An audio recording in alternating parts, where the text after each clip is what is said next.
நாம பார்க்கிற பாடம் வருகை. இது இது இந்த பாடம் நம்ம ஏற்கனவே ஆரம்பத்துல இந்த பாடத்த எடுத்தோம். வீடியோல எடுக்கல ஆரம்ப காலத்துல. இத போட்டுட்டு நானு பக்கம் சொல்லிட்டு ஆடியோ சொல்லி பண்ணிட்டு இருப்பேன். ஆனா இந்த முறை வீடியோல வருது. ஸோ இது ரொம்ப முக்கியமான ஒரு ஒரு பாடம். இது முக்கியமா இந்த மெயின்லைன் திருச்சபை வந்துட்டு இதை மையப்படுத்தியிருக்கும். அவங்க இத மையப்படுத்துறதுக்கு நெறைய நோக்கம் இருக்கு. ஆரம்ப காலத்துலலாம் அந்த மெயின்லைன் திருச்சபைகளுடைய அந்த தாக்கம் வந்து வசனத்தின் அடிப்படையில இருக்கும். வேற ஒண்ணும் இல்ல. நம்ம வந்து அவங்களுடைய அ வழிபாட்டு முறை, அதாவது ஜெப புத்தகத்த வாங்கி படிச்சீங்கன்னா, எல்லா வசனம் தான். 90% வசனம் இருக்கும். இல்லையா? எல்லாம் வசனமாவே தான் இருக்கும். வசனத்தையே மையப்படுத்துவார்கள். வசனத்தை மையப்படுத்தி அவர்கள் வாழ்ந்தார்கள். அதுக்கு காரணம் இந்த மிஷனரிகள் அதை உருவாக்குனாங்க. பிறகு அது என்ன ஆயிடுச்சுன்னாக்க, உதட்டுக்கு வந்துச்சு. உள்ளத்திலிருந்து வருவது உதட்டுக்கு வந்துச்சு. இயேசு சொல்ற மாரி ஏசாயா சொல்லுவார். அவர்கள் தங்கள் உதடுகளினால் என்னை கனம் பண்ணுகிறார்கள். இருதயமோ தூரமா இருக்கிறது. ஆனா இன்னைக்கும் அந்த மெயின்லைன் சர்ச்ல இருக்கிற பாஸ்டர்ஸ்ங்க வந்து அத மையப்படுத்துறாங்க. பலர் மையப்படுத்தல, பலர் மையப்படுத்துறாங்க. எங்களை போன்றவங்கலாம் அது கொஞ்சம் முடியல இருந்தா அப்படி கொஞ்சம் வெளியில வந்துட்டு, முக்கியமா ஆயர் பணி எனக்கு கிடையாது. எனக்கு வந்து பாஸ்டரல் மினிஸ்ட்ரி கிடையாது. டீச்சிங் மினிஸ்டர் தான். போதகர். காலத்தை பார்த்தால் போதகராய் இருக்கணும் அப்படின்னு. அதனால அதுதான் என்னோட இது. ஆனா இது என்ன? ஏன்? இதுல என்னென்ன நன்மைகள் இருக்கு? என்னென்ன செய்றாங்க அவங்க? அப்படின்னு சொல்லிட்டு நாம இத பார்க்க இருக்கு. இதுல நான் இன்றைக்கு எடுத்துக்கொண்ட ஒரு தலைப்பு, நீங்க அப்புறம் தியானிக்கலாம் இத நீங்க. என்ன? இறையரசு நற்செய்தி. கடவுளுடைய ராஜ்யத்தின் நற்செய்தி. Good news of the kingdom. இதுதான் மெயின்லைன் சர்ச்ல மையமே இதுதான். இயேசுவை மையப்படுத்துவார்கள். அந்த இயேசுவை நற்செய்தியை மையப்படுத்துவதற்கு. 2வது புதிய ஏற்பாட்டை மையப்படுத்துவதற்கு அவர்கள் துணைக்கு எடுப்பது வந்து பழைய ஏற்பாடு. அப்ப அவருடைய ஹார்ட் வந்துட்டு நற்செய்தி பகுதி தான். இயேசு என்ன பேசினார்? இயேசு என்ன செய்தார்? இயேசு என்ன செய்ய சொன்னார்? இதை மையமா வச்சுக்கிட்டு இருக்கும் அவங்களுக்கு. அ அ நெறைய நம்முடைய பண்ண திருச்சபைகள்ல பழைய ஏற்பாட மையப்படுத்த ஆரம்பிச்சதுனால, இயேசு என்ன பேசினார்ன்னு தெளிவில்ல. ஸோ அதுக்கு தான் நாம என்ன பண்றோம், இந்த கமாலியல் பைபிள் காலேஜ் நோக்கமே என்னன்னா, இந்த இண்டிபெண்டன்ட் திருச்சபைகளுக்கு நாம கொஞ்சம் ஆன்மீக அறிவூட்டணும். ஆன்மீகம்னா என்ன? ஸ்பிரிச்சுவல்னா ஆவிக்குரியதுன்னா என்ன? இல்லையா? இயேசுவின் அடிச்சுவட்டை பின்பற்றுறது ஆவிக்குரியது. நல்லா ஞாபகம், ஆவிக்குரிய உண்மை, ஆவிக்குரியது, ஆவிக்குரிய ரகசியம் அதெல்லாம் வந்துட்டு தப்பான வார்த்தைகள். தப்பான வார்த்தை இல்ல, ஆழமற்ற வார்த்தைகள். ஆழமற்ற வார்த்தைகள். தப்புன்னு சொல்லுவேன், ஆழமற்ற. அப்போ ஆவிக்குரியதுன்னு பைபிள்ல எங்கெல்லாம் வருதோ, ஓகே. புதிய ஏற்பாட்டுல பவுல் சொல்றது எது சொன்னாலும் என்னன்னாக்கா, இயேசுவின் அடிச்சுவடி என்ன? எ அதை மையப்படுத்துறது தான் ஆவிக்குரியது. ஆன்மீகம் அப்படின்னுவாங்க, ஆவிக்குரியது. ஸோ அதுக்கு அவங்க என்ன பண்ணுவாங்கன்னாக்கா, மையமா என்ன பண்ணுவாங்கன்னாக்கா, 4 பகுதிகளை ஒவ்வொரு ஞாயிற்றுக்கிழமையும் அவர்கள் வாசிப்பாங்க. இது ஒரு நல்ல முறை. இது ஒரு நாளைக்கு நம்ம எடுக்கணும். முதல்ல பழைய ஏற்பாட்டுல இருந்து ஒண்ணு எடுத்து வாசிப்பாங்க ஒரு பகுதி. அடுத்தது கடிதங்கள்ல இருந்து எடுத்து வாசிப்பாங்க. கடிதம் அப்படி இல்லன்னாக்கா, அப்போஸ்தலருடைய நடபடிகைகள். திருத்தூதர்களின் திருப்பணிகள் அது. அதுக்கடுத்து திருப்பாடல். அதுல இருந்து ஒரு பகுதி எடுத்து வாசிப்பாங்க. அது எத மையப்படுத்துனா மத்தேயு, அதாவது நற்செய்தி புத்தகம், சுவிசேஷ புத்தகத்துல இருந்து பகுதிய மையம். அப்ப சுவிசேஷ பகுதிய மையப்படுத்தி தான் அந்த 3மே அமையும். இப்படிதான் அவங்க அத அத அத உருவாக்கி இருக்கிறார்கள். மிஷனரி பாகம் இதுதான் படம். அதனால தான் ஆரம்ப கால திருச்சபைகள்லாம் வேகமா வளர்ந்தது. ரொம்ப வேகமா வளர்ந்தது. இல்லைங்களா? அப்ப இத எதை மையப்படுத்தி அவங்க செஞ்சாங்க அப்படி சொல்லி பார்க்கும் பொழுது, சரிங்களா? சரி, இது நடுவுல வந்துச்சு. பரவால்ல. தயவு செஞ்சு உங்களுடைய பின்னூட்டங்கள இந்த மாதிரி குடுங்க. நான் ரொம்ப சந்தோஷப்படுவேன். எனக்கு நீங்க குடுக்குற காணிக்கை இதுதான். ஒவ்வொரு பாடத்துல இன்னைக்கு எது புதுசா இருந்தது? 3 குறிப்பு, 4 குறிப்பு எவ்வளோ வேணா கொள்ளலாம். 1வது குடுங்க. அப்புறம் இந்த பாடத்துல என்ன கேள்விகள் வேணா? சந்தேகம் இருக்கா? எனக்கு கொஞ்சம் விளக்கணுமா? அப்படின்றத போடுங்க. அப்புறம் உங்களுடைய கருத்து என்னன்றத போடுங்க. அது குழுவுல போடுங்க. குழுவுல வந்து இந்த 3ன் அடிப்படையில நீங்க குடுத்தீங்கன்னா, ஃபீட்பேக் இதான் உங்க எக்ஸாம் மாதிரி. ஓகே. சரி. அப்போ இதுல அட்வென்ட் காலம் அட்வென்ட் அப்படின்ற ஒரு ஒரு ஒரு ஒரு வார்த்தைய பயன்படுத்துனாங்க. ஓகே. அந்த அட்வென்ட் அப்படிங்கிற ஒரு வார்த்தைய அவங்க பயன்படுத்துறாங்க. இல்லையா? அதுக்கு வந்துட்டு திருவருகை காலங்கள். ஆக வருகையின் காலம். இயேசுவின் வருகை. ஏன்னா நம்முடைய மையமே என்ன? இயேசுவின் வருகைய மையப்படுத்தி தான் இருக்கும். இல்லையா? ஆனா என்ன வருகைன்னு மையப்படுத்தி நம்ம என்ன பண்ணிடுறோம்னா, எங்கேயோ எடுத்துட்டு போயிட்டு, அ வெளிப்படுத்தல கொண்டு போயிட்டு அத அத தப்பு தப்பா புரிஞ்சுக்கிறோம். வெளிப்படுத்தினது வந்து நமக்கு தனி பாடம் இருக்கு. கமாலியல் பைபிள்கார் தனி பாடம். பெரிய பகுதி. அதை புரிந்து கொள்ளணும்னா ரொம்ப விஷயம் வேணும். இல்லைங்களா? நெறைய விஷயங்கள் தெரியணும். அப்போ இந்த காலம்.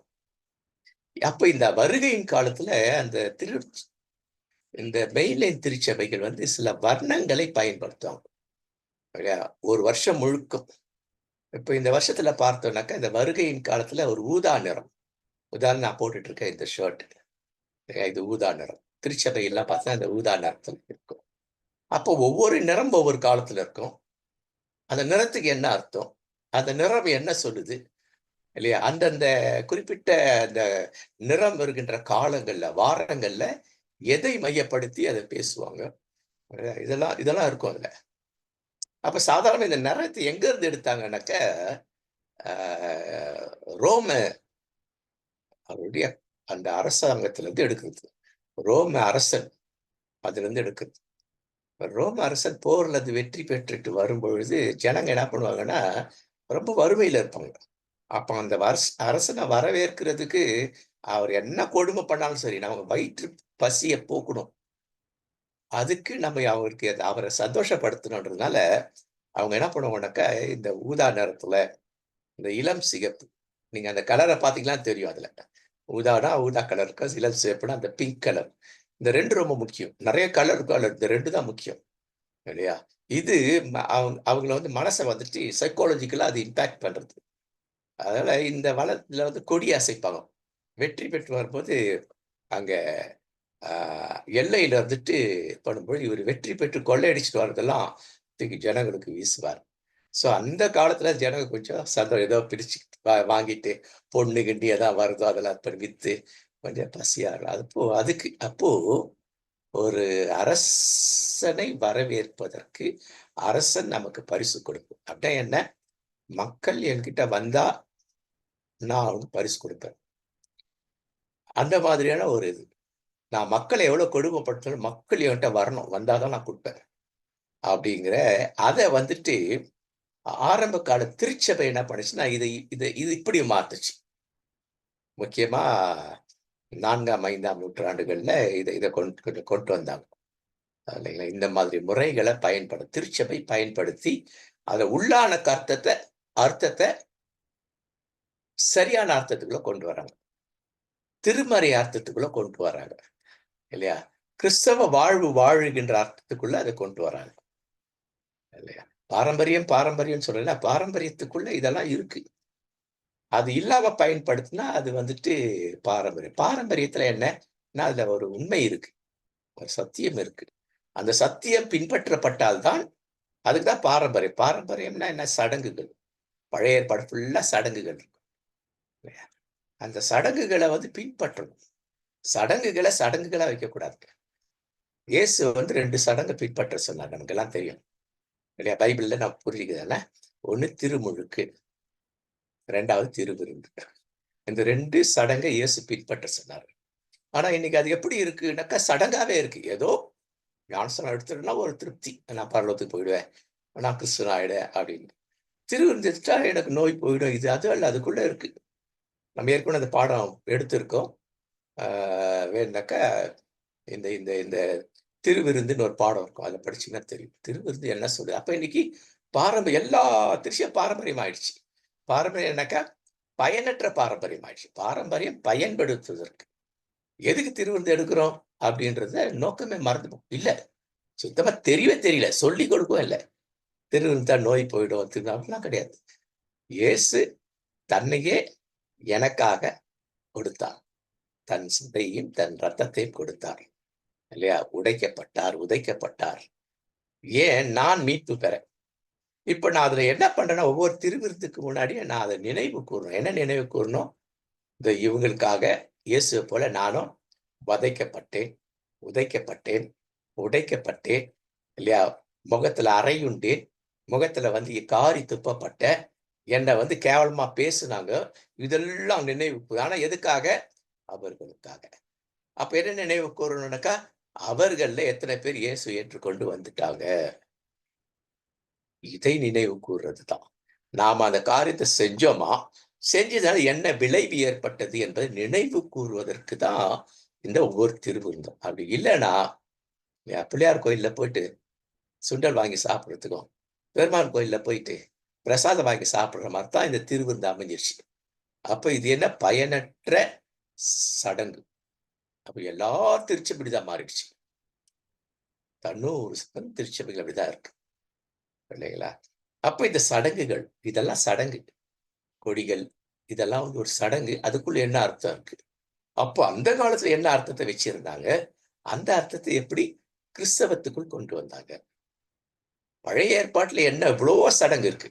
எவ்வளவு சடங்கு. மோசே அந்த சடங்குகள் எல்லாம் சொல்றார். அதுல என்ன விளைவு ஏற்பட்டது? அப்போ அது சடங்கு உண்மைத்துவமா இருக்கும் பொழுது அது பயனுள்ளதா இருந்துச்சு. உண்மைத்துவம் இல்லாத பொழுது அது சடங்கு என்ன ஆயிடுச்சு? வீணா போயிடுச்சு. அதான் பவுல் அதை திட்டுறாரு, இயேசு திட்டுறாரு. இல்லைங்களா? இந்த சடங்கு எல்லாம் வீணான சடங்குகள் அப்படின்னு சொல்லிட்டு அதெல்லாம் பழைய ஏற்பாடை பற்றி நியாயப்பிரமாணத்தை சொல்றதுக்கு காரணம் என்ன? நீ அதை ஒரு சடங்காவே பண்ற. இல்லையா? அதுல உண்மைத்துவம் இல்லை அப்படின்ட்டு. இதை நாம் விளங்கிக் கொள்ளணும். அப்ப ஆரம்ப கால திருச்சபைகள் இல்ல இதை அது கொண்டு வந்தது நோக்கம் நமக்கு தெரியணும்.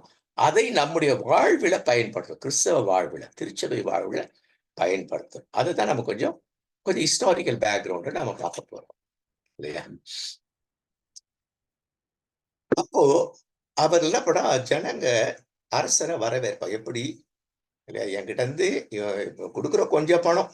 ஆனா என்ன வரியில எக்கச்சக்கமா வரி போட்டு வாங்கி, இல்லையா? இவன் கூட இருக்கிற அரசியல்வாதிகளும் இல்லையா? இந்த இந்த வரிக்கு மேல எக்ஸ்ட்ரா போட்டு அவன் வரிய வாங்கி உண்மையான வரி அரசன் கொடுத்து எக்ஸ்ட்ரா வரியை இவனுக்கு என்ன பண்றாங்க? லஞ்சம்ன்ற பேர் வேலை இவனுங்க பாக்கெட்ல போட்டுக்கிட்டாங்க. மத்தேயுவும் சகையும் அந்த ரகம் தான். இல்லைங்களா? அப்ப அந்த எரிச்சல். அதுக்கு மேல என்ன? அந்த காலத்து பாஸ்டருங்க, அந்த காலத்து இவாஞ்சலிஸ்டுங்க, அந்த காலத்து பிஷப்புங்கள இந்த காலத்து அதே ஓடுதான். அந்த காலத்து ஆசாரியர், பிரதான ஆசாரியர் இல்லையா? பரிசேயர் இவங்கெல்லாம் ஆன்மீகவாதிகள். இல்லைங்களா? ஆ இந்த காலத்துல இருக்க மாதிரி. அப்போ அரசு, மைய அரசும் இவங்கள பண்றது. அரசுல பணி பண்ற ஆபீசர்களை இவங்கள வஞ்சிக்கிறாங்க. பத்தாக்குறைச்சலுக்கு இவங்களும் அவங்கள ஏமாத்துறாங்க. இல்லையா? ஒரு ஒரு புறா இந்த தப்பு பண்ணினா, இந்த பாவம் பண்ணா ஒரு புறா குடுக்கணும். சரி அவன் புறா வாங்கிட்டு வந்தாக்கா, அவன் ரூ. 100 குடுத்து புறா வாங்கினா அது செல்லாது அவங்களுக்கு. நீ டெம்பிள்ல இருக்கிறது, கோயில்ல இருக்கிறது, ஆலயத்துல இருக்கிற புறா தான் வாங்கணும். அது வாங்கணும்னா ரூ. 500 ஆகும். அப்ப இந்த சூழல்ல மக்கள் பசியில, பட்டினியில, கவலையில இருக்கும்போது தான் இயேசுவே அவங்களுக்கு வர்றார். அதான் மீட்பு. இல்லையா? அப்போ இந்த ஜனங்க என்ன பண்ணாக்கா, சரி இவ்வளவு பணம் ஏதாவது நம்ம கிட்ட இருந்து இவ்வளவு புடுங்கினா கொஞ்சமாவது அவர்ட்ட நம்ம வாங்கி நம்ம குடும்பத்தை பிள்ளைங்களை கொஞ்ச நாள் சாப்பிடுவேன். அங்க போயிட்டு வேண்டா வெறுப்பா அதை அசைப்பாங்க. உடனே அசைக்கிற எல்லாருக்குமே அந்த பரிசு கிடைக்கும். ஆனா இதுல என்ன ஆன்மீகம்? ஆன்மீகம்னு என்ன சொல்ல வந்தேன் இல்லையா? இயேசுவின் அடிச்சுவடு என்ன? இயேசுவின் போதனை என்ன? இயேசு என்ன பேசினார்? என்ன செய்தார்? என்ன செய்ய சொன்னார்? இதுதான். அதுக்குள்ள கொண்டு வராங்க. இல்லைங்களா? அப்ப என்னன்னாக்கா, நான் முழு மனசோட இயேசு எனக்கு இத செஞ்சார். இல்லையா? முழு மனசோட வரவேற்பேன். இல்லையா? அவர் கொடுக்கும் அந்த அமைதி, இந்த சமாதானம் என்கின்ற பரிசு தான் எனக்கு முக்கியம். அதுதான் என்ன வாழ்விக்கும் அப்படிங்கிறது தான் அதான் இந்த "வரவேணும் எமதரசு" என்ற ஒரு பாட்டு, அழகான பாட்டு, கீர்த்தனை பாட்டு. அது இத மையப்படுறது தான். அப்போ இயேசு என்கின்ற அரசர் இல்லையா? அவருடைய மக்களுக்கு அமைதி என்கின்ற பரிசளிப்பார் என்கின்ற அந்த சிம்பாலிக்க இந்த சிம்பாலிக்கோட கூட கொண்டு வந்து இணைக்கிறது தான் இந்த அட்வென்ட் அப்படின்றது. வருகை வருகை அப்படின்ற அர்த்தத்துல கொண்டு இருக்கு. அப்ப இந்த கிறிஸ்துமஸ் காலத்துல இந்த மாதிரிலாம் நம்ம பார்ப்போம் நிறைய. ஏன் இதை பார்க்கிறோம், ஏன் இதை மாற்றோம்னு தெரியாது நமக்கு. எதை கடையில விற்கிது வாங்கிட்டு மாற்றிட்டோம் இல்ல. இதுக்கு என்ன பெயர்னா இல்லையா, இது வந்து பசுமையான மணிமுடி.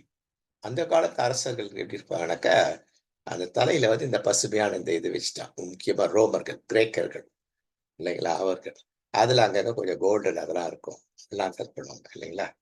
அதை மையப்படுத்த இதை கொஞ்சம் மாடிஃபை பண்ணாங்க கிறிஸ்தவத்துக்குள் வருங்கள். அப்ப இதுக்கு பேர் என்னன்னாக்கா ஐயா பசும் மணிமுடி. இந்த சென்டர் ட்ரூத் என்னன்னாக்கா அட்வென்ட் ரீத், வருகையின் அரசர் இந்த மாதிரி ஒரு மணிமுடியோட வருவார். அவர் மணிமுடியை பார்க்கும் பொழுது அவர் எனக்கு எனக்கு தீமை செய்கின்ற அரசன் அல்ல, எனக்கு நன்மை செய்கிறவர் அரசராக வருகிறார். நன்மை செய்யும் அரசன். அதுதான் நம்ம வந்துட்டு வீட்டுல கிறிஸ்துமஸ் டைம்ல இதை மாற்றுறது வந்து அதுதான். அதை பார்க்கும்பொழுது என்னன்னா வரும் அரசராக இயேசு கிறிஸ்து இல்லையா, அவர் எங்கள் உள்ளத்தை பசுமையான சூழல்ல கொண்டுருவார். அந்த அரசன் பசுமையில கொண்ட இந்த அரசுக்கு இப்ப பசுமையை பார்க்கும் பொழுது என்ன ஆகும், மரம் செடி பசுமையா இருந்தா நான் அழகா பூ பூக்கும், காய் காய்க்கும், பழம் கொடுக்கும் இல்லையா. அப்போ அது ஒரு சந்தோஷத்தை கொடுப்பது, அமைதியை கொடுப்பது, சமாதானத்தை கொடுப்பது.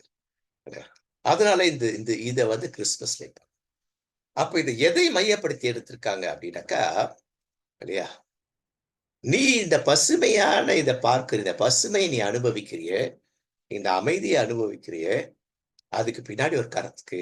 அது என்னன்னா இந்த பசுமையான முள்முடி, உன்னை சந்தோஷப்படுத்தும் இந்த இந்த பசுமையான முடி இல்லையா, இதனுடைய இதனுடைய இதனுடைய ஆசீர்வாதம் என்று சொல்லுகின்ற அமைதி என்று சொல்றது முள். இந்த இந்த முடிக்கு உள்ள என்ன இருக்குனாக்கா முள்முடி இருக்கு.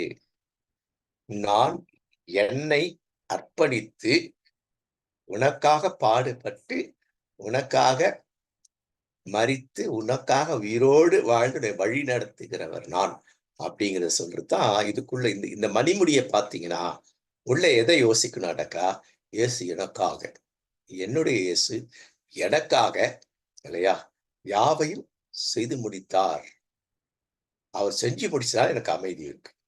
அப்ப இதை நம்ம வீட்டுல மாட்டும் போது இந்த பிள்ளைகள் சொல்லிக் கொடுக்கும், திருச்சபையில சொல்லிக் கொடுக்கும் இல்லைங்களா. அப்ப இந்த இந்த மணிமுடிக்கான விலை என்னன்னா இயேசு இல்லையா.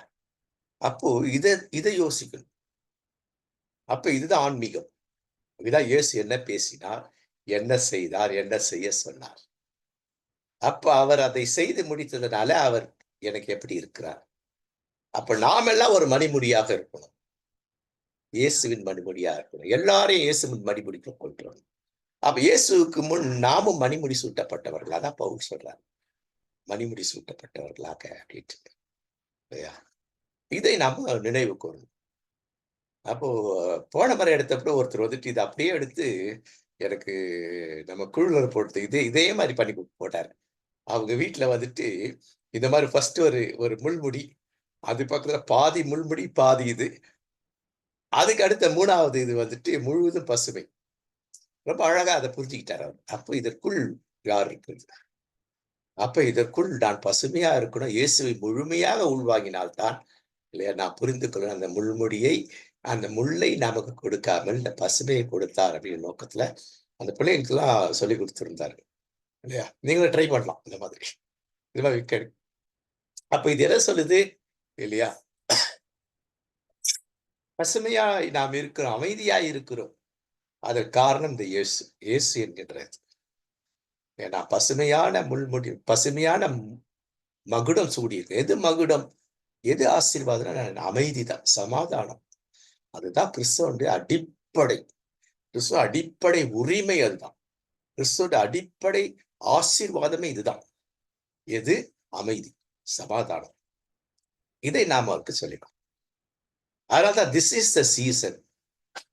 இந்த சீசன், இந்த அட்வென்ட் கால சீசன் எங்க பசுமையிலேருந்தே ஆரம்பிக்கும் இல்லையா.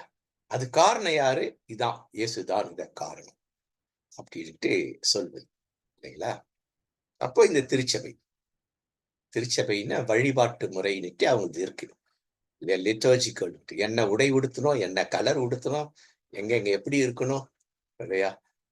அந்த உடைக்கு என்னென்ன வர்ணம் இருக்கணும், அந்த கலர் சர்ச்சில் எல்லாம் ஏன் இருக்கணும், இதெல்லாம் பத்தி சொல்றதுக்கு பேரு தான் திருச்சபை வழிபாட்டு முறை. அது லத்தீன்ல எடுத்தது. லிட்டர்ஜிக்கல் பேட்டர்ன் இல்லைங்களா? லிட்டர்ஜி, கிறிஸ்டியன் லிட்டர்ஜி மெயின்லைன் சர்ச்சஸ்ல தான் இருக்கும். ஜெபங்கள்லாம் எப்படி இருக்கணும், பாடல்கள் எப்படி இருக்கணும், ஒரு தலைப்பு எடுத்து அந்த தலைப்புக்கு ஏற்ற பாட்டுங்க இருக்கும். 4 பாட்டுமே நம்ம பார்த்தோம் இல்லையா? இந்த தலைப்புக்கு ஏற்ற பாடல்கள் எடுக்கணும். ஏதோ ஒரு 10 பாட்டு பாடணும், ஜனங்களை உசுப்பேத்தி விட்டோம்ல. அந்த பாடல்களை எப்படி பாடணும், எல்லாரும் சேர்ந்து பாடணும். ஹார்மோனிக்கா இருக்கும், எல்லாரும் சேர்ந்து போகணும். பாடகர் குழுவோடு சேர்ந்து திருச்சபையும் பாடணும். இன்னைக்கு என்ன ஆயிடுச்சு, மைக்க பிடிச்சிக்கிட்டு மோனோதான் இன்னைக்கு.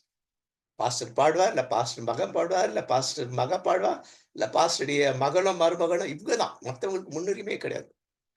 அப்ப இது என்ன சொல்லுதுன்னாக்கா, இயேசு அப்படி தனி உரிமையா இருந்திருந்தா பொது உடைமை வந்திருக்காது. திருச்சபையில் தனி உரிமையா ஆயிடுச்சு எல்லாமே. செய்தி கொடுக்கறது, பாட்டு பாடுறது, வர்ஷிப்ன்ற பேர்ல பாடுற பாட்டு, இது எல்லாமே. அப்ப இந்த லிட்டர்ஜிக்கு என்ன சொல்லுதா, எல்லாருக்குமானது இல்லையா அப்படிங்கிறதுனால. அப்ப இந்த காலகட்டங்கள்ல இல்லையா, ஒரு வருஷத்துல என்ன இருக்குன்னா 2 தபசு காலங்கள் இருக்கும்.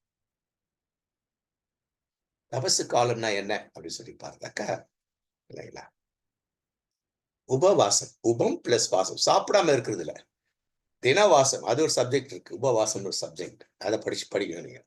உபம் என்றால் எக்ஸ்ட்ரா, தினமும் வாசம் பண்றோம், கடவுளோட ஜெபத்துல எல்லாம் பண்றோம். உபவாசம் அதிகமா இணைந்து இருப்பது இல்லையா? இயேசு 40 நாள் கடவுளோடு ரொம்ப இணைஞ்சு இருந்தா இல்லையா? அப்ப நம்ம உபவாசம், வெள்ளி உபவாசம்ன்றது எப்படி இருக்கணும்? இப்ப யோசிக்கிறோம் இல்லைங்களா? அது பொது உபவாசம் இருக்கு. பழைய ஏற்பாட்டுல தனி உபவாசமா இருக்கு. இப்ப நமக்கு எது ரொம்ப தேவைன்னா தனி உபவாசம் தான். உபம் பிளஸ் வாசம், அதிகமாக கடவுளோடு இணைந்திருத்தல் அப்படிங்கிறது. அப்போ 2 முறை வரும். ஒண்ணு இந்த அட்வென்ட் காலம்னு ஒண்ணு இருக்கு, இன்னும் தபசு காலம். கிட்டத்தட்ட 40 நாள் இருக்கும் சரிங்களா? அப்ப எப்போனாக்கா, இந்த அட்வென்ட் காலத்துல டிசம்பர் வரைக்கும் ஒரு தபசு காலம், ஒரு உபவாச காலம் இல்லைங்களா, ஃபாஸ்டிங் டைம். அதே போல சாம்பல் புதன்ல வருது ஒரு நாள். அப்ப சாம்பல் புதன்ல நல்லா இருக்கு. இங்க எப்படி இந்த ஆரம்ப கால திருச்சியில கிறிஸ்துமஸ் செலிப்ரேஷன் முக்கியம் கிடையாது அவங்களுக்கெல்லாம். கிறிஸ்துமஸ் செலிப்ரேஷன் கிடையாது, இயேசு பிறந்த செலிப்ரேஷன் கிடையாது. அது தனி பகுதி. கிறிஸ்துமஸ் எப்படி வந்தது, கிறிஸ்துமஸ் 25 கொண்டாடப்பட்டதா இல்லையா, அது பேகன் தான் இல்ல ஆரம்ப கால திருச்சபை அந்த காலத்துல அது செஞ்சாங்களா செய்யலையான்றது நிறைய, அது ஒரு பாடம். அதை முடிஞ்சா நம்ம இந்த இதுக்குள்ள பிஃபோர் கிறிஸ்துமஸ் அதை எடுத்துடலாம் அந்த பாடத்தை. அப்போ இந்த அட்வென்ட் கிறிஸ்துவின் வருகை காலத்துல தன்னை அடக்கி ஒடுக்கி இல்லையா, அதுல கிறிஸ்துமஸ் செலிப்ரேஷனே கிடையாது ஆரம்ப காலத்துல. அப்புறம் இந்த 7ஆம் நூற்றாண்டுலதான் என்ன ஆச்சுன்னாக்கா, அது ரோம அது சப்ஜெக்ட் அதுல வரும். அவங்க இது வரும்பொழுது என்ன பண்ணுங்க, அது இயேசுவின் பிறப்பை கொண்டாடணும் இல்லையா? ரோம மக்கள் வேறு தேவ தேவிகளை கொண்டாடி சந்தோஷப்பட்டு என்னென்னமோ பண்றாங்க. ஆனா இதை கொண்டாடுவதன் மூலமா இயேசு எதற்காக பிறந்தார் கொண்டு வரணும்ன்றதுக்காக அது ஒரு கொண்டாட்டமாக பிற்காலத்துல இன்னைக்கு அது பொழுதுபோக்கு ஆயிடுச்சு. கிறிஸ்துமஸ் எனக்கு ஒரு பொழுதுபோக்கு அப்படிதான் போயிடுச்சு இல்லைங்களா? இதெல்லாம் இந்த அட்வென்ட் காலத்துல நம்ம தெரிஞ்சு வச்சுக்கணும் இல்லைங்களா? அப்ப நம்ம ஏற்கனவே பார்த்தோம் இல்லையா, ரெட்டி சீசன். அப்ப இதுல என்ன, இந்த ஃபாஸ்டிங்னா என்ன அர்த்தம் இல்லையா? இதுல என்ன சிம்பலைஸ் பண்றது? பெனிடென்ஸ், பெயின், சஃபரிங், மோர்னிங், ரிகன்சிலியேஷன் இல்லையா? இது எங்க இருக்கணும் அப்படி சொல்லி பார்த்தாக்கா, இது அட்வென்ட் காலத்திலேயே இருக்கணும். தபசு காலம் பொதுவா அந்த சாம்பல் புதன்ல இருந்து அந்த குட் ஃப்ரைடே அது இந்த நாள்ல என்ன பண்றாங்கன்னா இதை பண்றாங்க. இதன் அடிப்படையில் என்ன பண்ணுவாங்கன்னாக்கா, ஒரு hope, faith, joy and peace, இது 4 முக்கியம். இந்த 4 வாரங்கள்ல இந்த 4 தலைப்புல தான் பேசுவாங்க. அது கொஞ்சம் இதுமா நான் பார்க்கணும். அப்படின்னாக்க இது என்ன சொல்லுகிறது, நமக்கு கற்றுக் கொடுக்கிறது அப்படி சொல்லி பார்த்தா, தவக்காலம் என்னன்னா பாவத்தின் அந்த பெனன்ஸ், இதெல்லாம் 4 அதுக்கான தமிழ் வார்த்தை. பாவங்களின் விளைவால் ஏற்பட்டுள்ள துன்பம். நான் துன்பப்படுறதுக்கு எது காரணம்? என் பாவம் தான் காரணம். அப்போ அந்த துன்பத்துக்காக நான் வேதனைப்படுகிறேன், துக்கப்படுகிறேன், வருத்தப்படுகிறேன். ஆவியானவருக்கு ஏற்படும் வலியை நான் உணர்கிறேன். தூய ஆவியில் துக்கப்படுத்தாதீர்கள், அவருக்கு ஏற்படும் வலியை உணர்கிறேன் அப்படி சொல்லி கடவுள சீர் பொருந்துதல். அப்போ வரும் அரசருக்கும் இது பொருத்தம். இந்த அட்வென்ட் காலத்துல ஆரம்ப காலங்கள்ல இது இருந்தது இல்லையா? அது தபசு காலத்துல இது வரும், ரிஃப்ளெக்ட் ஆகும் இதே. அப்ப இந்த இந்த அட்வென்ட் காலத்துல என்ன இதன் விளைவாக என்ன நடக்குதுன்னா 4 விஷயங்கள் ஏற்கனவே இங்கிலீஷ்ல பார்த்தோம். எதிர்நோக்கு, நம்பிக்கை. 2வது பற்றுறுதி, ஃபெய்த், விசுவாசம். 3வது மகிழ்ச்சி இல்லையா, ஜாய். அடுத்தது பீஸ், சமாதானம். இதைத்தான் அந்த அந்த அந்த இறை தூதர்கள் அந்த அந்த மெய்ப்பர்களுக்கு இந்த பாடுதான் பாடுறாங்க. அப்ப இந்த 4 கொண்டு வந்து நிறுத்துறாங்க. ஒவ்வொரு வார்த்தையும் ஒவ்வொன்றை குறித்து பேசுறாங்க. அப்ப என்ன சொல்லுது? ஆண்டவர் எத்துணை இனியவர் என்பதை சுவைத்து பார். மாம்பழம் டேஸ்டா இருக்குதுன்னு சொல்றது முக்கியம் இல்ல. கட் பண்ணி அவனுக்கு கொடுத்து நீ சாப்பிட்டு பாரு, நீ சாப்பிடு, ருசிக்குதா இல்லையான்னுட்டு. நான் பார்த்தேன், இது ருசிக்குது. நீ உன் அனுபவத்தை காண்பி, ருசிக்குது.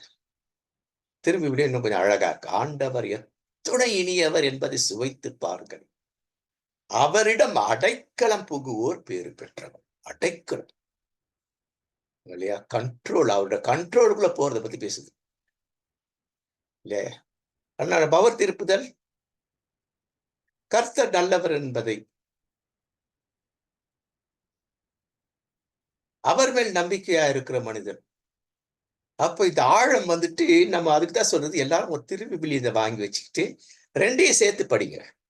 இல்லையா, திருவிவிலிய வேணாம், ஒரு இங்கிலீஷ் பைபிள், ஒரு ஒரு NIV, new revise standard version, இந்த மாதிரி ஆங்கில அதை வச்சு பார்த்தீங்கன்னா தான் சரியான மொழிபெயர்ப்பு கிடைக்கும், மூல மொழியோடு இணைஞ்சு இருக்கும். அப்ப அவருடைய அடைக்கலம் புகுந்தால் இல்லையா, அந்த நாள் அதுக்குதான் அந்த தபசு என்பது இதுதான், அவரிடம் அடைக்கலம் புகுதல். உபவாசம் என்பது அவர்கிட்ட அடைக்கலம் புகுதல், சரண்டர், டோட்டல் சரண்டர், சப்மிஷன். அதை பத்தி சொல்றேன் இல்லையா? இதுதான் பவுல் அப்போஸ்தலர் கொலேசியர் 1-2, கொலேசியர் 2:6-7 வசனங்கள்ல ஆகையால் நீங்கள் கர்த்தராக இயேசு கிறிஸ்துவை ஏற்றுக்கொண்டபடியே. எப்படி ஏத்துக்கிட்டீங்க? உள்ளத்தின் ஆழத்தை ஏத்துக்கிட்டீங்களா, இல்லை ஏதோ ஒரு சொல்லி ஏத்துக்கிட்டீங்களா?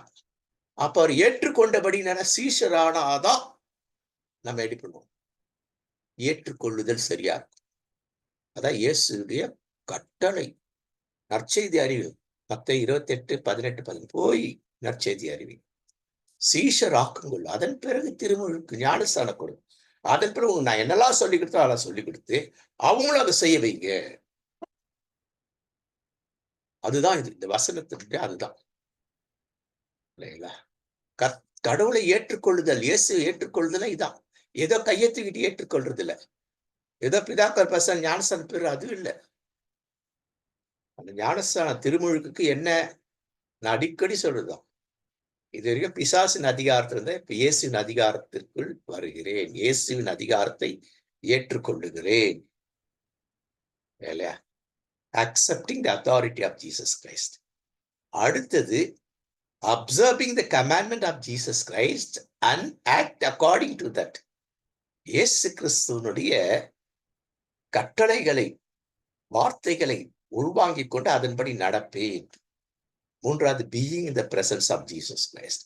இந்த 3 வாக்குறுதியை கொடுத்தது பிறகுதான் பிதாக்குவர பசானத்துல ஞானஸ்நானம் அப்படிங்கிறதே வரணும். அது வராததுனால எனக்கு கண்டமேனிக்கு போறதுக்கு காரணம் இதுதான். அப்போ இயேசு கிறிஸ்து எப்படி ஏற்றுக்கொள்ளணும்னு பவுல் சொல்றார். வேறு எங்க விடணும்?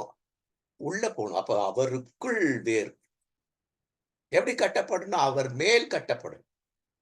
என் வார்த்தையை கேட்டு கண்மலை இன்மேல் கட்டணும். அடுத்தது என்ன? Walking with Christ. அவரோடு நடக்கணும். அப்படி இருந்ததால் நீங்கள் போதிக்கப்பட்டபடியே விசுவாசத்தில் உறுதிப்பட்டு ஸ்தோத்திரத்தோட அதில் பெருகுவீர்கள். இன்னைக்கு பெருகாததுனால தான் கிறிஸ்தவம் இந்த மாதிரி ஆயிருக்கு.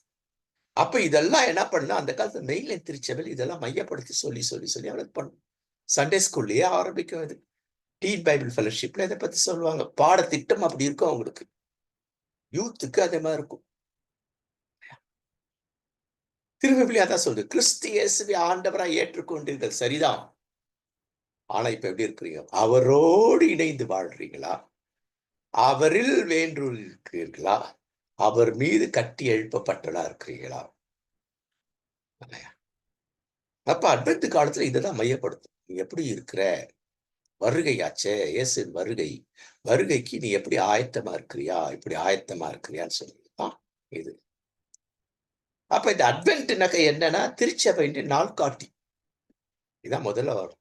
மெயின்லைன் திருச்சபையில அவங்களுடைய கேலண்டர் என்னன்னாக்கா, டிசம்பர்ல ஆரம்பிச்சு டிசம்பர்ல முடியும். அந்த டிசம்பர்ல ஆரம்பிக்கும் போது அட்வென்ட்டோட ஆரம்பிக்கும். 4 வாரங்கள் இல்லையா? அங்க இருந்து என்ன? இயேசுவின் வருகையை பத்தி பேசுறது. அப்ப என்ன பேசுதுன்னா, இயேசு பிறப்புக்கு முன்னால் இல்லையா என்னெல்லாம் ஏற்பாடு நடந்தது?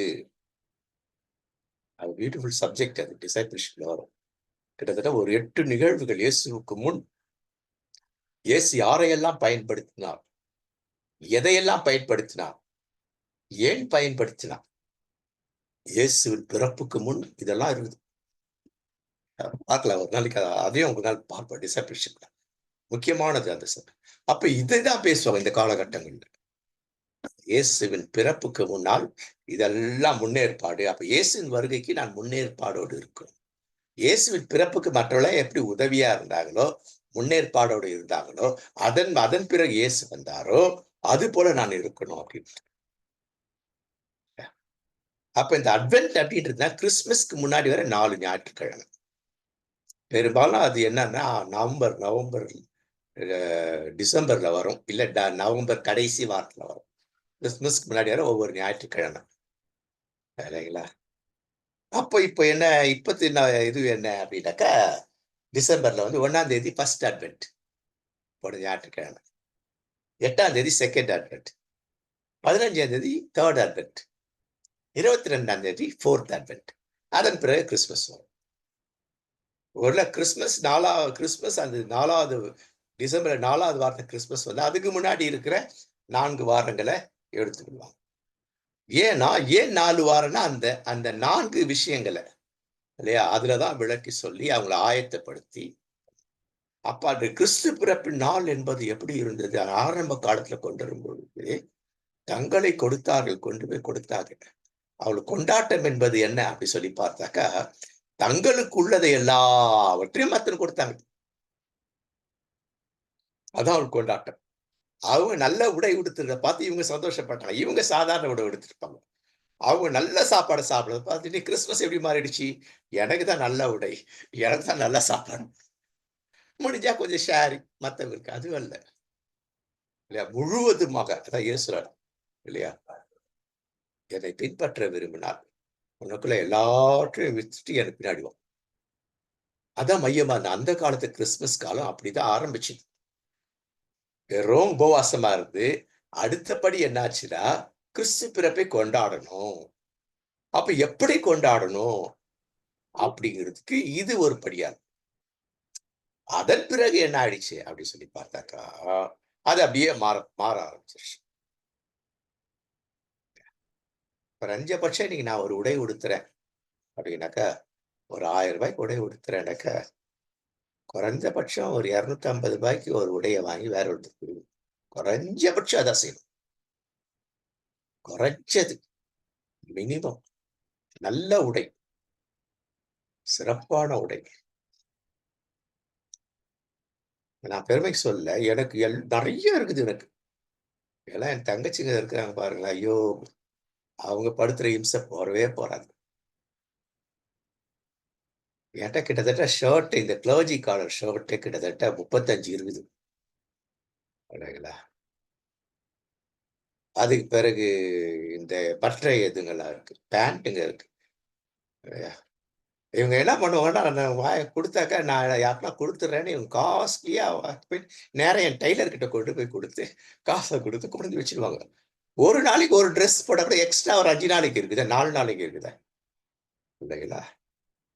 அப்ப நான் என்ன பண்றதுன்னா, கிளீனா சொல்லுவேன். எனக்கு வந்து எண்ணெய் எடுத்துக்கிட்டு அந்த காச குடு. இல்லன்னா வேண்டாம். கூலியா குடு. நான் அத வாங்கி மக்களுக்கு குடுக்குறேன். ஏன்னா எனக்கு இருக்கு. எனக்கு ஒரு 4 இருந்தா போதும். ஆனா எனக்கு அளவில்லாமல் இருக்கும் பொழுது நான் எப்படி இன்னும் புதுசு அடிக்க போறது. நம்ம குழுல இருக்க பேர்லாம் சொல்ல விரும்பல. போன வருஷம் ஒரு 4 பேர் நல்லா காஸ்ட்லி இது. ஐயா!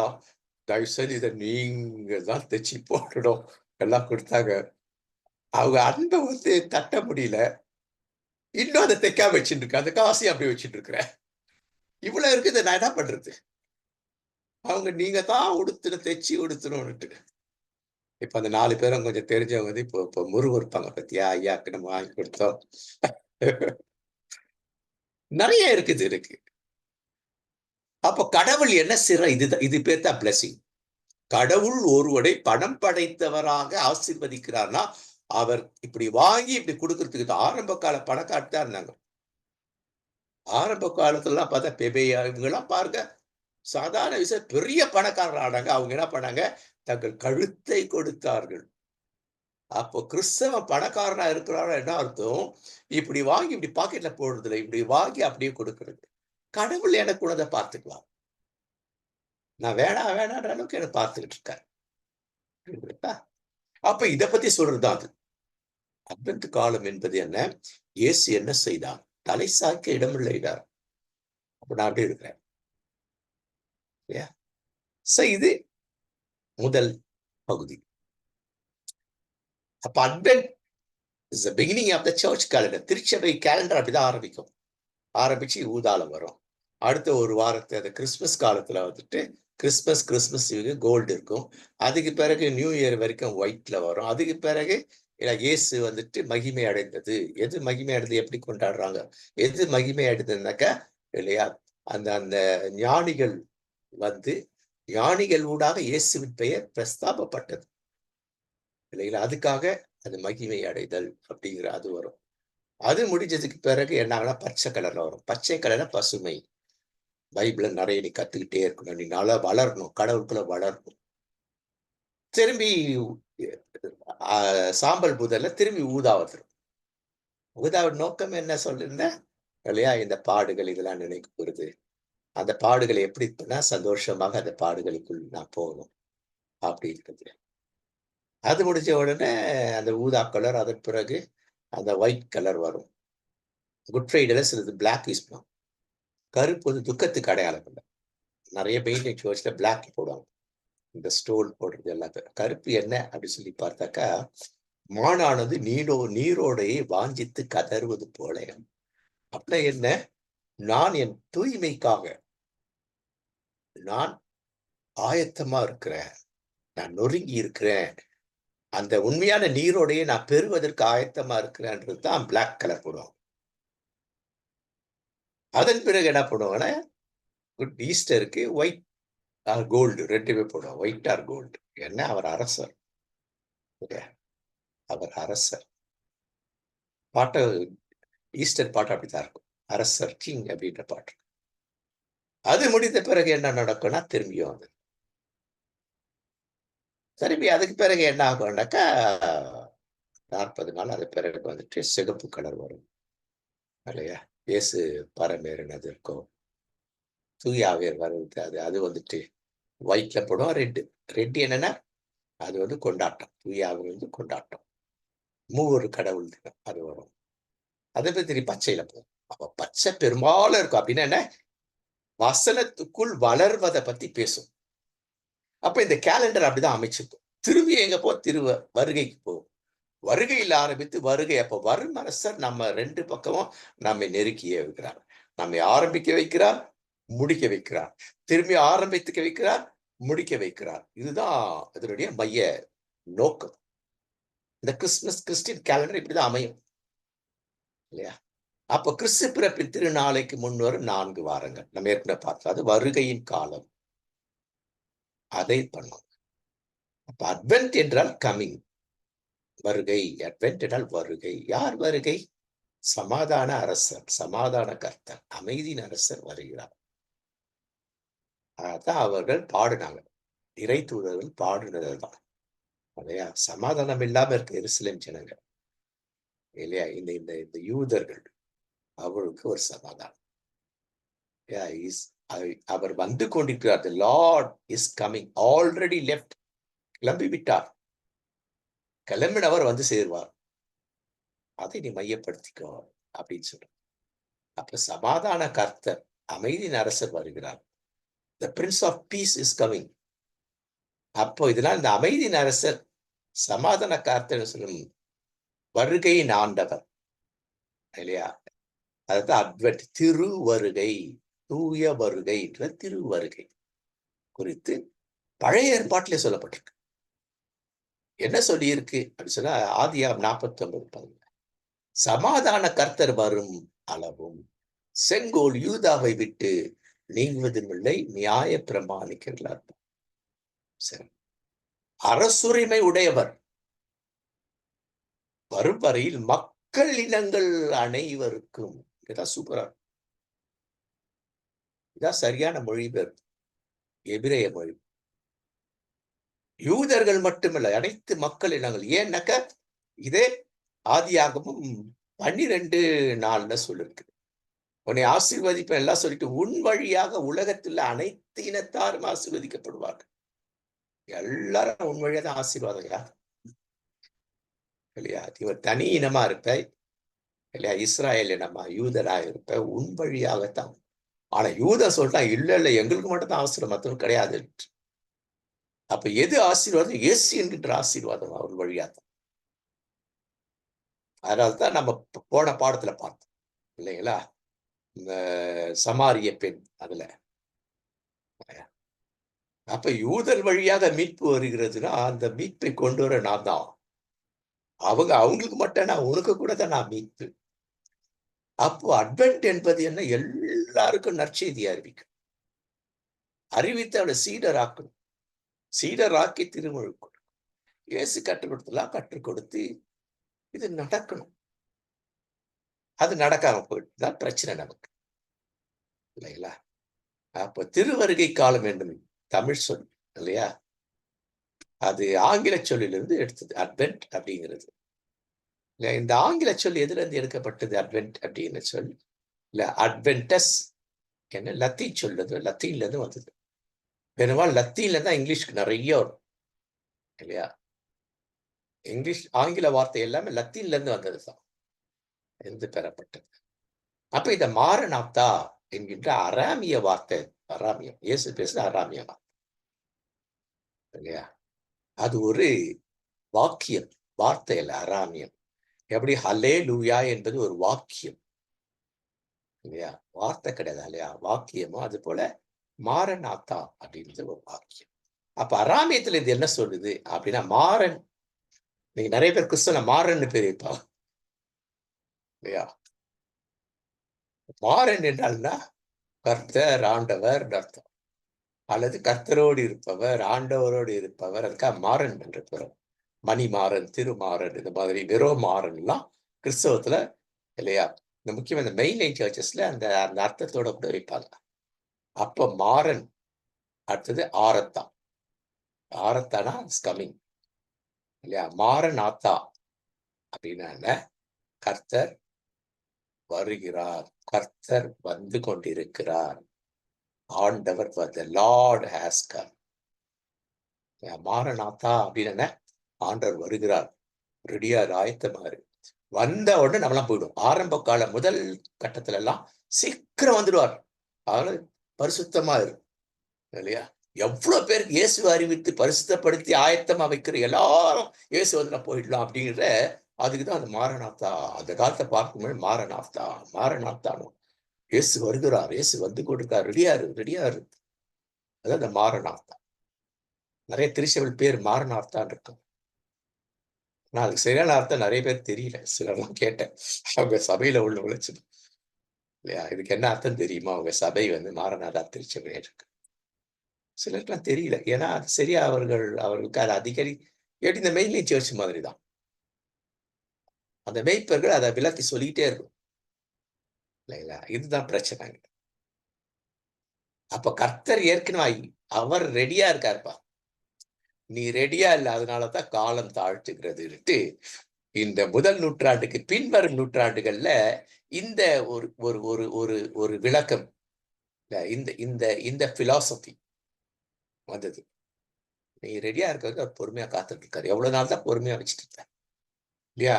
அவர் பொறுமையா இருக்கும் பொழுது அவரை நாம் வழிப்படுத்துகிறோம், அவரை துன்பப்படுத்துகிறோம், தூயாவே துன்பப்படுத்துகிறோம். அவர் வரத்துக்கு ரெடியா இருக்காரு, ஆனா நீ இல்லையே. இத வந்து இந்த காலத்துல சொல்றது. இந்த காலத்துல இதை சொல்றது. இதெல்லாம் இந்த காலகட்டத்துல சொல்றது. அப்ப ஆரம்ப கால திருச்சபையில கிறிஸ்தவ பற்றுறுதியாளர்கள் ஒரு சதிவ மாரநாத்தா என்று சொல்லி வாழ்த்துவாங்களாம். மாரநாத்தா இயேசு வருகிறார் உடனே பதில் என்ன சொல்லுவாங்கன்னா, அவங்களும் மாரநாத்தா அப்படின்னு அப்படின்னா இயேசு வருகிறார், நான் ஆயத்தம் அப்படின்னு சொல்றது. பதில் சொல்லும் பொழுது அதான் அர்த்தம். மாரநாத்தான்னு சொன்ன இயேசு வருக நான் ஆயத்தம். அப்ப பதில் சொல்றோம், இயேசு வருக நானும் ஆயத்தம். அப்ப மாரநாத்தானாக்கா ஆயத்தமா இருக்கிறேன், அவர் வருகிறார், நான் ஆயத்தம். அதை கேட்கிறவன் நானும் ஆயத்தம், நானும் ஆயத்தம். அப்ப மீட்பு என்பது அல்லது ரட்சிப்பு என்பது சமாதான கர்த்தர் அவர் வந்து விட்டார், மீண்டும் வர இருக்கிறார். அவர் வருவது இந்த முறை வருவது நீதி தீர்ப்பு செய்வதற்காக வருகிறார். நீதி தீர்ப்பு செய்வதற்காக வருகிறார் இல்லையா? அப்ப அவங்க என்ன நினைச்சாங்கன்னாக்கா, நீதி தீர்ப்புக்கு தப்பிக்கணும்னா நம்மளாம் மாறனாத்தான் ரெடியா இருக்கணும், ரெடியா இருக்கணும், ரெடியா இருக்கணும். அப்ப இயேசுவின் வருகைனா நீதி தீர்ப்பு தான் மையப்படுத்த வைக்கும். அந்த வருகையை இந்த மாதிரி விலைக்கு சொல்லாம எடுத்து நேரா கண்டு எங்க நோட்டுறதுன்னா வெளிப்படுத்த போய் நோட்டுறது. வெளிப்படுத்த விசேஷத்தை நாங்க மாச கணக்குல பைபிள் காலேஜ் நாங்க செமினர்ல படிச்சோம். எங்க ஒரு பைபிள் காலேஜ்ல நாங்க டீச் பண்ணும்பொழுது கிட்டத்தட்ட 5 திங்கட்கிழமையிலிருந்து வெள்ளிக்கிழமை காலையில 9ல இருந்துட்டு சாயந்தரம் 5 வரைக்கும் 5:30 வரைக்கும் எடுத்தோம். 5 நாள் எடுத்தோம். Full day. காலைல பிரேக்ஃபாஸ்ட்ல ஆரம்பிச்சு லஞ்ச் கொடுத்து ஈவினிங் ஸ்நாக்ஸோட முடிக்கும். அவ்வளவு சொல்ல வேண்டியிருக்கு. அவ்வளவு புரிஞ்சுக்கொள்ள வேண்டியிருக்கு. அப்படி கமாலியல் பைபிள் காலேஜ் இன்னும் அழகா இருக்கும் அது, அந்த சப்ஜெக்ட்ஸ். அப்ப இது உற்சாகப்படுத்துதல். என்ன உற்சாகம்? நான் தூயாவே துக்கப்படுத்தல. அந்த உற்சாகத்தை பத்தி இந்த காலங்கள்ல யோசிப்பாங்க. நான் அவரை துன்பப்படுத்தினேன், ஆனா திரும்ப அவரை ஒன்றிணைச்சிட்டேன். அதனால அவர் சந்தோஷமா இருக்கிறார். நான் துன்பப்படுத்தும் பொழுதெல்லாம் அவர்கிட்ட போயிடுறேன் நானு. அவரை சந்தோஷப்படுத்துகிறேன் என்பதை இந்த காலத்துல சிந்திப்பாங்க. அவர் நீதி அரசராக வரும்பொழுது கண்டிப்பாக என்னை கண்ணோக்குவார். அப்படி மாரநாத்தா அப்படின்னாக்கா, ஆமேன் அப்படியாக கடவுள் மாரநாத்தா இதில் பதில் உரைப்பார். இல்ல இந்த வாக்கியத்தை ஆரம்ப கால திருச்சபை கிறிஸ்தவர்கள் வந்துட்டு இதை இப்படிதான் யோசித்தாங்க. எப்ப சூட சொன்னா பயங்கர கொடுமை. நான் மணிப்பூரை பத்தி சொன்னேன்ல, அதை விட பல மடங்கு. அந்த சப்ஜெக்ட் நான் இன்னும் எடுக்கல. ரத்த சாட்சிகள், ஆரம்ப கால ரத்த சாட்சிகள், முதல் 2, 3 நூற்றாண்டு ரத்த சாட்சிகள், பெரிய பாடம் அது. கண்ணுல தண்ணி வந்துடும் அதெல்லாம் பார்த்தோம்னா. அப்ப பாடுகளுக்கு மத்தியில இதெல்லாம் ஒரு பெரிய பாடே கிடையாது, வந்துருவாரு. அந்த பாடம் பெருசா இருக்காது. சிவாடி தொடச்சி போடு அந்த பாடு. கண்ணை பிடிக்கிட்டானா தொடச்சி போடு, மாறனாத்தான் சொல்லு. தோலை உரிச்சிட்டனா கவலைப்படாத. உன் பிள்ளைய வந்து சவர்ல அடிச்சு சாகடிச்சேன்னா கவலைப்படாத. வயிற்றை கீழ்ச்சி குழந்தை வெளில பட கவலைப்படாத. இப்படி இந்த மாரநாதா என்பது ஊக்கப்படுத்தும் ஒரு வாக்கியம். என்ரிச், என்கரேஜ், எம்பவர், மூன்றையும் செய்வது. மாரநாதா என்ற இந்த வாக்கியம் இன்னும் முன்னுரையிலே இருக்கிற ஒரு பகுதியாக முடிக்கிறது பார்க்கலாம். இல்ல நான் அடுத்த பிறகு ஏன் இந்த வாக்கியம் கர்த்தராக இயேசு கிறிஸ்துவின் முதல் வருகையாக குழந்தை பிறப்பை மட்டும் சொல்லல, இரண்டாம் வருகை. அப்ப இந்த அட்வென்ட்ன்றத குழந்தை இயேசுவின் வருகைக்கு என்னெல்லாம் ஆயத்தம் இருந்ததுனால வந்தாரோ, அது போல நீ ஆயத்தமா இருந்தினா அவருடைய வருகையில வரும். அத ஆரம்பிச்சு சர்க்கிள் மாதிரி, சைக்கிள் மாதிரி இல்லையா? அப்போ ஆண்டவராகிய இயேசு கிறிஸ்து வருகிறவர் என்ன செய்வார்? ஒவ்வொருவரையும் நீதி தீர்ப்பு செய்வார். நீதி தீர்ப்பு இருக்கும். இதெல்லாம் செய்தால் உனக்கு இதெல்லாம், இதெல்லாம் செய்தால் உனக்கு எப்படி எப்படி இது நீதிபதி எப்படி சொல்வாரு? இந்த சட்டப்படி இந்த சட்டப்படி உனக்கு இந்த இத்தியாசம் உனக்கு தண்டனை. இந்த சட்டப்படி நீ எல்லாம் செய்யல. உனக்கு விடுதலை. அதுதான். இததான் சொல்றாரு. ஆண்டவருக்கு வழியை ஆயத்தமாக்குங்கள். அப்ப முன்னாடியே ரெடி பண்றாரு. வரும் அரசருக்கு. அது ஒரு சப்ஜெக்ட் அது. சும்மா அத கொண்டு வந்து போட்டிருக்கேன். வழியை ஆயத்தமாக்குங்கள், பாதையை செம்மையாக்குங்கள். இந்த 2மே ரொம்ப தியானிக்கணும் இந்த வசனத்த. வழினா என்ன? பாதைனா என்ன? இதை ஏன் திருமுழுக்கு யோவான் இதையா சொன்னார்? இல்லையா? இதோட முடிச்சுக்கலாம். இல்ல? அப்ப இதுல என்ன இருக்கும் அப்படின்னாக்கா, அட்வென்ட் ரீத் சிம்பல் அப்படின்னு. இந்த இந்த இந்த இந்த ரீத் இருக்கு இல்லைங்களா? இது என்ன சிம்பலைஸ் பண்றது? அதோட நம்ம முடித்துக் கொள்வோம். இல்லையா? அப்ப இந்த 4 அட்வென்ட் ஞாயிறுகள் நாம் நினைவு கூற வேண்டியது என்னன்னாக்கா, முதல் வாரத்துல ஹோப், 2வது வாரத்துல ஃபெய்த், 3வது வாரத்துல ஜாய், 4வது வாரத்துல பீஸ். இப்ப இதுல பாத்தீங்கன்னா, இந்த இந்த இந்த இந்த மெழுகுகள் கலர்லாம் தான். முதல் வாரம், 2ஆம் வாரம் இந்த ஊதால இருக்கும். 3வது வாரத்துல பிங்க்ல இருக்கும். இளம் சிவப்பு. 4வது திருப்பி ப்ளூக்கு வந்துரும். ஏன் அப்படி? அப்ப ஜாய் என்பது என்ன? பிங்க் வந்து நமக்கு ஒரு ஒரு ஒரு ஒரு ஒரு எல்லாருக்கும் அது பிங்க்னாக்கா எல்லாருக்கும் அது பிடிச்ச ஒரு கலர் பிங்க் இருக்குதுல. சாதாரணமா எல்லாருக்குமே. அதிகமா பெண்களுக்கு, பிள்ளைகளுக்கு, குழந்தைகளுக்கு ரொம்ப பிடிக்கும். அப்ப அது ஜாய் இல்லையா? பேரானந்தம். ஜாய்ன்றது பேரானந்தம். அப்ப இத மையப்படுத்தும். அப்ப இது என்ன இந்த இந்த இந்த இந்த ரீத்துக்கு என்ன? இந்த மணிமுடிக்கு என்ன அர்த்தம்? நம்ம ஏற்கனவே பார்த்த மாதிரி, அது நித்திய பசுமை. அது வாடவே வாடாது. நித்திய காலம். மாற்றே கிடையாது. அப்ப இயேசுவின் மணிமுடி நித்தியமானது. நம்மை அந்த நித்தியத்திற்கு அழைக்கிறார். அதை நினைவு கூறுதல். எட்டர்னல் அப்படின்னா எட்டர்னல் குரோத். பசுமையாகவே இருக்கும். நல்ல பூ பூக்கும், காய் காய்க்கும், கனி கிடைக்கும், விதை இருக்கும். எல்லாம் பயன்பாட்டுக்கு. அந்த விதையை நீ மீண்டும் நட்டு வளர்ப்பதுதான் கிறிஸ்தவம். இதுதான் மத்தேயு 28:18-19 சொல்றது. நற்செய்தி அறிவி, சீடராக்கு, திருமுழுக்கு கொடு, கற்றுக் கொடுத்தலாம் கற்றுக் கொடு. அவன் போயிட்டு நற்செய்தி எழுதிக்கிட்டோம் இல்லையா? சீடராக்கட்டும், திருமுழுக்கு கொடுக்கட்டும், கற்றுக் கொடுக்கட்டும். இதுதான் சீடத்துவம். அது சுத்திக்கிட்டே இருக்கும் சீடத்துவம். சைக்கிள். அப்ப என்ன நினைவூட்டல் அப்படி சொல்லி பார்க்கும் பொழுது, 1 ஹோப், நம்பிக்கை. அது என்ன வசனம் அப்படி சொல்லி பார்த்தாக்கா, ரோமர் 15:12-13. அப்படின்னா அது எதை நமக்கு ஞாபகப்படுது? இயேசு வருகிறார். Jesus is coming. 2வது என்ன? பற்றுறுதி அல்லது விசுவாசம். ஃபெய்த் செகண்டரி இல்லையா? To prepare the way to love. இயேசு கிறிஸ்துவின் வழியை ஆயத்தப்படுத்துறது. லூக்கா 3ஆம் அதிகாரம் 4, 5, 6 வசனம். அடுத்தது சந்தோஷம், ஜாய். தமிழ்ல பேரானந்தம். சந்தோஷத்துக்கு வடமொழி சொற்கள். நான் 2மே சொல்றேன் பாருங்க. பேரானந்தம், ஜாய்னா பேரானந்தம். அந்த பேரானந்தம் பத்தி தான் அவங்க அவங்க அவங்க அந்த அந்த அந்த எனது இடையர்கள் அவங்களுக்கு சொல்றாங்க, ஐயோ நம்மளை யாரெல்லாம் வறுத்தெடுத்தான்? அரசன் வறுத்தெடுத்தான். அரசை ஆளுகிறவர்கள் வறுத்தெடுத்தாங்க. இந்த இந்த இந்த பாஸ்டருங்க, இந்த பிஷப்புங்க, இந்த இவாஞ்சலிஸ்டுங்க, இந்த காலத்து பேர் அந்த காலத்துல இருக்கிற இல்லையா? பிரதான ஆசாரியன், பரிசேயர் இல்லையா? அதே போல அந்த காலத்து அரசாயர் சனகரிம் சங்கத்தார், சதுசேயர், இவள் அரசருங்க. இவெல்லாம் வறுத்தெடுத்து இல்லையா?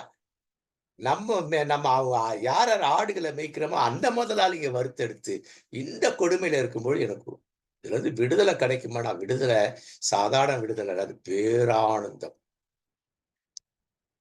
தியானிக்கணும். பின்னாடி பார்ப்போம், நம்ம தியானிப்போம். அதெல்லாம் அதை எடுப்போம் பிற்காலத்துல. அவருக்கு அந்த பேரானந்தத்தினால்தான் உடனே கிளம்பினாங்க. வெரி இமிடியட்லி அவரை பார்க்க போகணும் அப்படின்ட்டு. கடைசியா 4வது வாரத்துல என்ன சொல்லுது இல்லையா? சமாதானம், peace is remains us. Glory to the God the highest, heaven and earth. இல்லையா? அப்ப இதுதான் பெரிய ஆசீர்வாதம். அமைதி இதான் நமக்கு பிளஸிங். இன்னைக்கு இந்த அமைதியை பத்தி யாரும் சொல்ல மாட்டான். நீ ஆசீர்வாதமா இருப்பாய், நீ வாளாகாமல் தலையாவாய். இது வந்துட்டு சும்மா இது இல்லையா?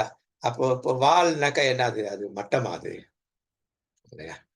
சிங்கம் புலிகளாம் வால் வந்து சின்னதா இருந்ததுன்னா என்ன ஆகும்? வேட்டையாட முடியாது. கடவுள் அதையாவது வச்சிருக்கா. அது அது அது அது வந்து ஒரு ஒரு ஒரு ஒரு ரைமிங் அது. அதை கொண்டு வந்து ரியலிஸ்டிக்ல கொண்டு சொல்லப்படி தலையாமா வாலாவாய் பாவம் பண்ணினாக்கா. அப்ப வாளாகாமல் தலையாயிட வாளே இருக்காதுன்னா என்ன ஆகும்? வால் இல்லைன்னா என்ன நடக்கும்? அப்ப இது எது சொன்னா அமைதியை பத்தி. அதுதான் நமக்கு blessing. That is the greatest blessing. இந்த அமைதியை தான் இல்லையா? ஆரம்பத்துல யோபு ஆதியாகமம் 12ஆம் அதிகாரம் 4ஆம் வசனம். முன் வழியாக உலகத்துல அனைத்து இனத்தாரும் ஆசீர்வாதம். என்ன ஆசீர்வாதம்? இயேசு. யார் இயேசு? மேசியா. யார் மேசியா? சமாதான கர்த்தர், அமைதியின் அரசர். அதை இங்க ஃபுல்பில் பண்றார் இயேசு. அதே அவர்கள் வழியாக வந்த அவர் தான் சொல்றாரு இல்லையா? அதான் இங்க ரிஃப்ளெக்ட் பண்றாரு. அந்த அந்த அந்த சகோதரி இடத்துல, சமாரிய பெண் இடத்துல ரிஃப்ளெக்ட் பண்றார் அப்படின்னு சொல்லி பார்த்தோம் இல்லைங்களா? திரும்பி அந்த கலர்ஸ். அப்ப அது எங்க இருக்குதுனாக்கா அந்த ரீத்துல இருக்கு. இப்ப பாத்தீங்கன்னா ரீத் இப்படி இல்ல. ஆரம்பத்தை இப்ப இருக்க ரீத் எப்படி இருக்கும்? இப்படி இருக்கும். செவர்ல மாட்டுற மாதிரி. அதுல நடுவுல என்ன பண்ணுனாக்கா 2 கேண்டில் தான் இருக்கும். அது 2 இருக்கு. அது ஒயிட்ல இருக்கும். 2ல இருக்கக்கூடாது. 4 இருக்கும். 4 எப்படி இருக்கணும்? இந்த இப்படி இருக்கணும். ஊதால இருக்கணும். 1 பிங்க்ல இருக்கணும். அப்ப அதுல எது மையம்? நம்பர் 1 என்றது அந்த கிரீடம். அந்த அமைதியின் கிரீடம், சந்தோஷத்தின் கிரீடம், சமாதானத்தின் கிரீடம், வளர்ச்சியின் கிரீடத்திற்குள் இயேசு இருக்கிறார் இல்லையா? அவர் இதற்கு நாம சொந்தமா இருக்கணும். இந்த வளர்ச்சி, இந்த பசுமை, ஆண்டு வார்த்தையெல்லாம் பசுமையானது. அதான் அந்த பச்சை கலர் எல்லாம் மெயினா நிறைய போறதுக்கு காரணம் அதான். வசனத்தை அதிகமா அதிகமா அப்போ அதுல எப்படி இருக்கணும்னாக்கா, நீ அதுல நிலைத்திருந்தால் உனக்கு என்ன அப்படின்னு சொல்லி பார்த்தாக்கா, உனக்கு நம்பிக்கை ஒளிர்விடும். ஒளிர்விடும் மெழுகுது. அன்பு ஒளிர்விடும். பேரானந்தம் ஒளிர்விடும். அமைதி ஒளிர்விடும். அப்ப இன்னைக்கு நம்ம அதை வாங்கணும்னாக்கா அந்த மாதிரி தேடணும். இருக்குது. சவர்ல ரீத் வாங்கி கிறிஸ்துமஸ் காட்டினா இந்த மாதிரி இது இருக்கணும். இந்த 4 இருக்கணும். ஓகே. அப்ப இது ஒவ்வொன்றும் என்ன சொல்லுது? ஒவ்வொரு மெழுகுத்திரியும் என்ன சொல்லுது? ஒவ்வொன்றும் ஒவ்வொரு 1000 வருஷத்தை பத்தி சொல்லுது. ஆதாம் தொடங்கி இயேசு கிறிஸ்துவின் பிறப்பு வரைக்கும் ஒரு 1000 வருஷம். பைபிள் கணக்குப்படி இல்லைங்களா? பைபிள் கணக்குப்படி இல்லையா? பார்க்க அதை மையப்படுத்துறது. பழைய ஏற்பாட்டின் கணக்கீட்டின்படி. அப்போ ஒவ்வொன்றும் ஒவ்வொரு 1000 ஆண்டுகள். அடுத்தது எரிகின்ற மெழுகு. இயேசுவே உலகத்திற்கு ஒளி. உலகத்திற்கு இருளில் இருக்கிற மக்கள் பெரிய வெளிச்சத்தை இயேசுவை கண்டார்கள் அப்படின்னு சொல்லிட்டு அங்கிருந்து 1000 ஆண்டுகளாக இயேசு வரைக்கும் கிட்டத்தட்ட 4000 ஆண்டுகள் வரும். அப்படியாக அதை வந்து கணக்கீடு வைத்து அப்படின்னா 1000 எனும் முழுமை. அப்ப எந்த முழுமையில இருந்து முடியுது? இயேசு என்ற முழுமை. அது இயேசு என்ற முழுமைக்காக நீ ஆயத்தமாயிரு, வருகைக்கு ஆயத்தமாயிரு இல்லையா? அப்போ அது எப்படி இருக்கணும்? நித்திய பசுமை, நீதி தீர்ப்பின் விளைவிலால், துன்மார்க்கருடைய ஆலோசனை நடவாமல், பாவியில் வழி இல்லாமல், பரியசக கர்த்தருடைய வேதத்தில் பிரியமாயிருந்து இரவும் பகலும் அது தியானமா இருக்க மனுஷன். நீர்க்கால் ஓரமா தன் காலத்தில் தன் கனியை தந்து இலையுறாதிருக்கிற மரத்தை போல்பா செய்வதெல்லாம் வாக்கியம். அப்படின்னா என்ன, எந்த சூழ்நிலையிலும் அவர் அமைதியாவே இருப்பாரு. அமைதியை உள்வாங்குவாரு. அந்த அமைதியை மக்கள் கொடுப்பார். யாரு? இதெல்லாம். இதத்தான் இந்த தபசு காலங்கள்ல, இந்த இந்த அட்வென்ட் காலங்கள்ல இதுதான். இதுதான் திரும்ப திரும்ப யோசித்து அவரோடு கூட இருப்பது. திருவிவிலியத்தின் அழகா நற்பேறு பெற்றவர் யார் அப்படின்னு சொல்லிட்டு. நற்பேறு பெறாதவர்களுடைய நிலைமை என்ன? அப்போ அவர் வருகிறார். நற்பேறு பெறுவதற்கு தகுதியற்ற நீ உன்னை நற்பேற்றுக்கு நேராக உன்னை நிலைநிறுத்திக் கொள் அப்படின்னு சொல்றது இல்லைங்களா? சோ இது அடுத்த முறை பார்ப்போம், பணியாட்சி 9 இல்லைங்களா? சோ இதோடு கூட நாம இன்றைய பாடத்தை நாம முடித்துக் கொள்வோம். அடுத்த பாடம் தயவுசெய்து எல்லாரும் வந்து இந்த வீடியோவையும் பார்க்கணும், இந்த பாடத்தையும் பண்ணணும். அப்பதான் உங்களுக்கு அது சரியா புரியும். பிடிஎஃப்யும் நீங்க படிக்கணும், வீடியோவையும் நீங்க கேட்டீங்கன்னா தான் நீங்க மற்றவர்கள் சொல்லுவதற்கு, நான் கற்றுக் கொடுப்பது நோக்கம் நீங்க கற்றுக்கிறதுக்கு இல்லை, நீங்கள் போய் மற்றவர்கள் சொல்லிக் கொடுப்பதற்கு. அதுக்குதான் காலத்தை பார்த்தால் போதகர்களா இருக்குன்னு நம்மளாம் போதகரா இருக்கணும். ஏசு அப்பவே சொல்லிட்டார் இல்லையா? போதகர்னா டீச்சரா இருக்கணும், டீச் பண்ணிக்கிட்டே இருக்கணும்.